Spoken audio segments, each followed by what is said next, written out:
And before I begin with my brief remarks, I'd like to recognize there are a couple of elected officials here and others may be coming. First of all, from the city of South Fulton, Councilmember Helen Willis, who represents Council District 3.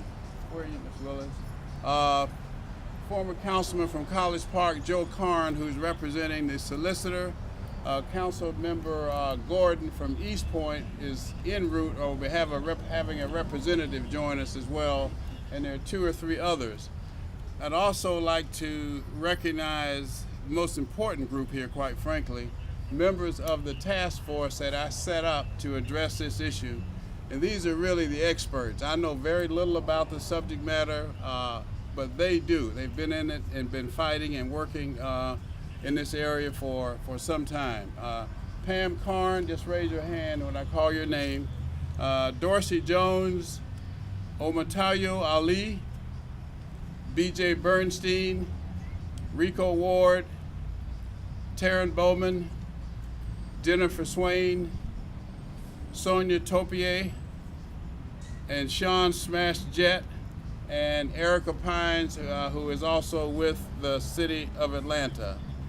So those are some of the 20+ members of the task force that we put together.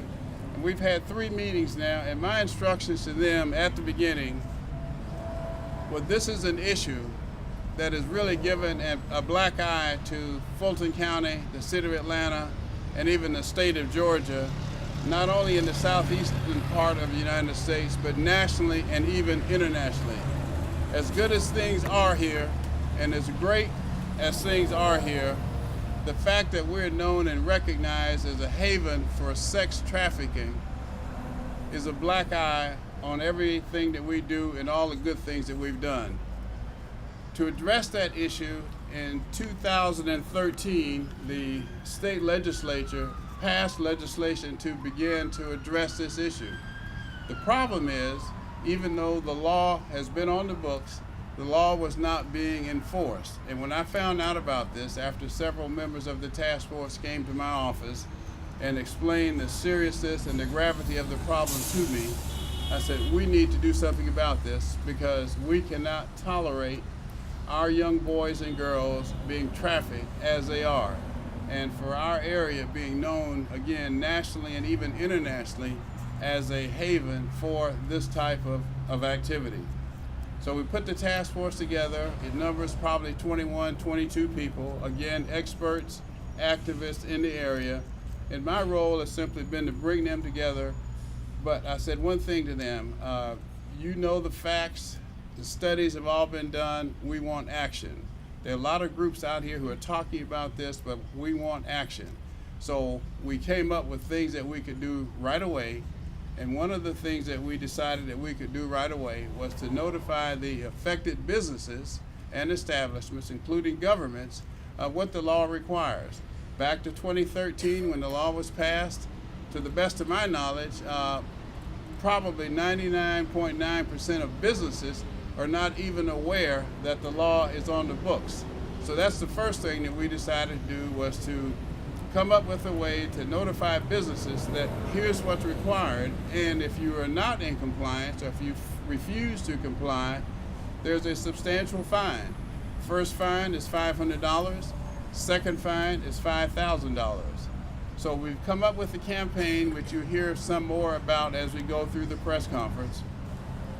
And looking forward to where we go from here, one of the major events that serves as a magnet for sex trafficking is the Super Bowl. We are 250, 60 days away from the next Super Bowl right here in Atlanta, Georgia, and Fulton County. Again, it's the magnet. So even though our work will go beyond the Super Bowl clearly gave us an immediate focus for us to get the word out and let those affected businesses know what is expected of them. So that is a brief introduction on my part as to why we're here today, to say to businesses, we're working with the Chief of Police here still in Fulton County. This, by the way, is the only part of the county now that the Fulton County Board of Commissioners has purview over. We still have a police presence here. It's our police department, and our chief, and you'll hear from him, he and his staff, they've identified 35 businesses that are affected by this law and are required to have this signage posted in their establishments, and we'll be getting the word out to them. Later on, probably as early as next week, there will be another major press conference that will be sponsored by the Hospitality Association, when they will voluntarily begin to comply with this legislation. And they have some 4,000 restaurants throughout Fulton County. So we think that we can make a huge impact fairly quickly in fighting and combating this really, it's an epidemic and a real black mark on Atlanta and Fulton County. So with that as introductory remarks, Jessica, who's next? Chief Halper. Thank you, sir. Well, good morning, everyone. First and foremost, I want to thank the chairman for bringing this to the forefront, along with this task force.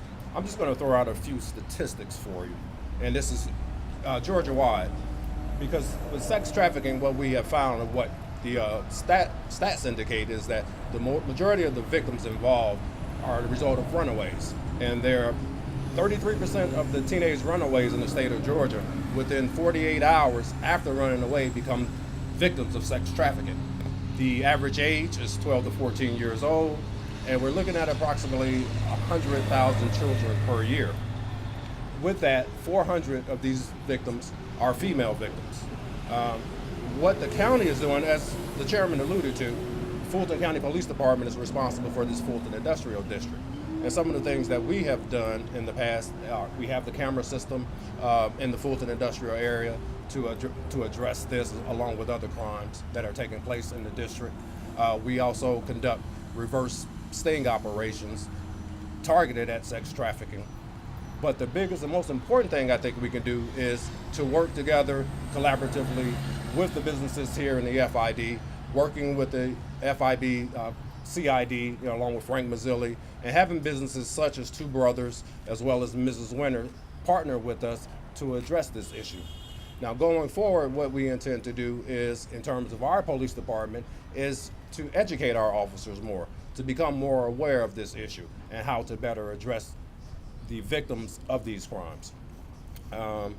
So with that, I'm going to turn it back over to the chairman. Thank you, Chief. Now we'll hear from Jennifer Swain, who is the Executive Director of an organization called Youth Spark. Good morning. We're really excited to be here today. My name is Jennifer Swain. I'm the Executive Director for Youth Spark. We're a nonprofit organization that is based inside of the Fulton County Juvenile Court, where we provide rehabilitative services to victims who have experienced exploitation, abuse, and other traumas. Today I'd like to share a little bit about the Chairman's Task Force. We're really excited to be one of the many organizations that are here that will represent the work on the ground. It's really exciting when you have the county really willing to galvanize and pull together and work with those on the grounds who've been doing this work for a long time. Youth Spark was born back in early 2000 when former juvenile court judges really responded to the needs of young girls coming through the system. And since then, we've been really excited to partner with juvenile court in order to create a very unique partnership for us to respond to children, to make sure that they're always treated as victims and provide the services that's needed. The task force is really comprised of a lot of public and private entities. We do the work on the grounds, and we make sure that the chairman's office and the board of commissioners are connected to other agencies such as the statewide human trafficking task force. We're really excited to pull together our resources to first start to make sure that we have this hotline posted out in businesses. The hotline is very important because it really is could be the first safe haven for a person who may be experiencing trafficking. The signs are going to be posted in places where they can potentially be viewed by victims. But we want to go one step further because we hope that these signs as well would be a deterrence for men who are seeking to purchase sex, because they too will be held accountable. It is amazing, and we really would like to commend businesses like this one is here because it is all a part of our community, and we should all be a part of the solution. Again, on behalf of the task force and all the organizations working to support Chairman's new initiative, we look forward to preparing not only for the Super Bowl, but to prepare all of our communities so that all of our children have the same response, whether they're in Fulton County or throughout the state of Georgia. So thank you, Chairman. We appreciate it.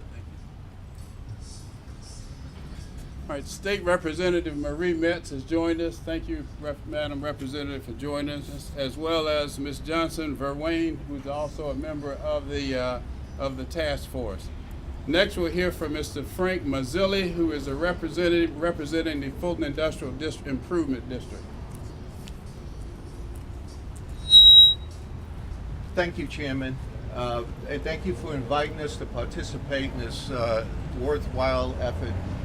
I'm the Public Safety Manager for the Fulton Industrial Boulevard Community Improvement District. I represent the businesses out here. We try to make this a safe environment and beautify the area as well.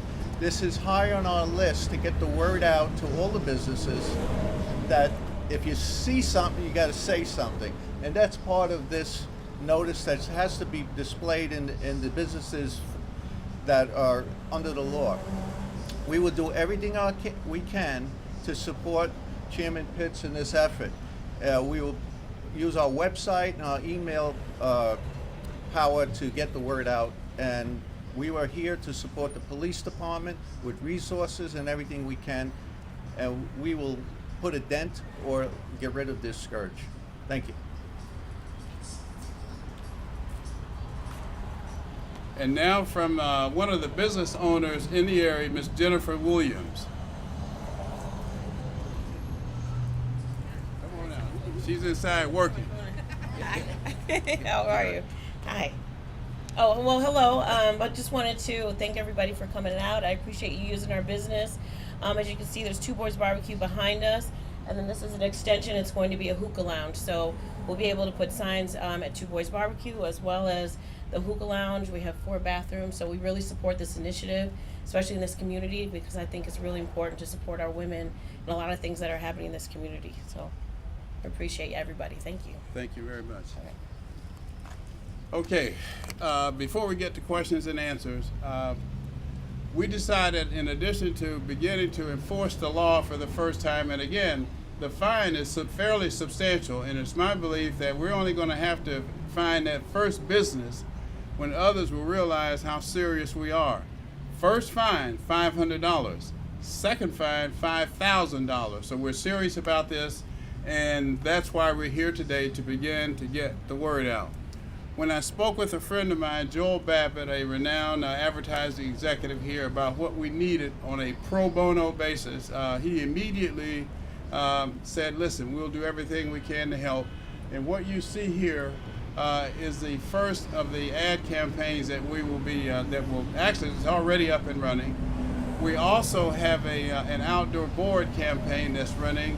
One of the first outdoor advertising companies to come forward to allow us space on their boards was Lamar.